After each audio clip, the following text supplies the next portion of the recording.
قائلة: لعله اليوم يعود ابني.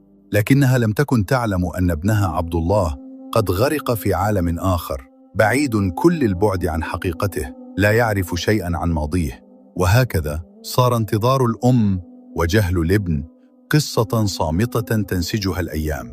كان عبد الله كلما سأل إبراهيم عن والديه يظهر في صوته قلق غريب: يا عم، من هي أمي؟ ومن كان أبي؟ ومن أين جئت؟ كان إبراهيم يصمت لحظات كأنه يبحث عن جواب لا يملكه، ثم يقول بهدوء: يا عبد الله، الحقيقة أنني لا أعرف عنك الكثير. أخي هو من جاء بك، ولا أعلم من أين ولا لماذا. كل ذلك كان يعرفه هو فقط، لكن موته كان مفاجئا ولم يتح لي أن أعرف شيئا. عندها كان عبد الله يلوذ بالصمت. أصبح يعمل مع إبراهيم في نفس المكان الذي كان يعمل فيه التاجر العجوز من قبل، ومع مرور الوقت صار شابا مجتهدا حكيما ذا هيبة. كان يؤدي عمله بإخلاص ويكد ليل نهار، ويترك أثرا طيبا في قلوب كل من يعرفه.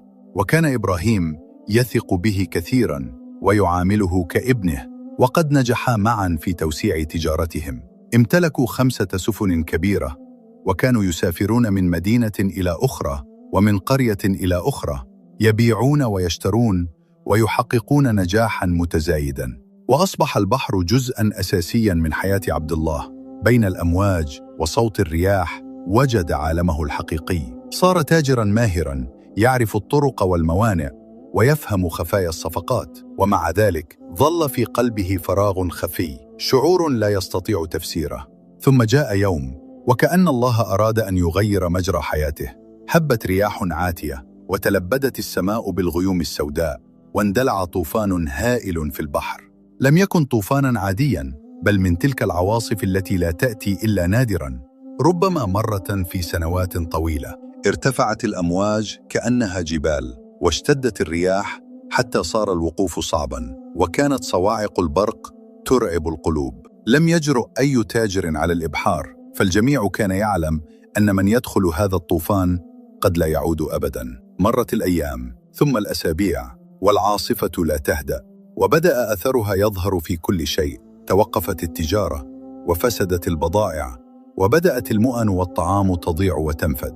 كان عبد الله وإبراهيم يعيشان قلقا شديدا. كانا ينظران إلى سفنهما وبضائعهما ويغرقان في التفكير. وفي يوم من الأيام جلسا معا، وبعد صمت طويل قال عبد الله: إذا بقينا هكذا دون حركة ستفسد كل بضاعتنا. تنفس إبراهيم بعمق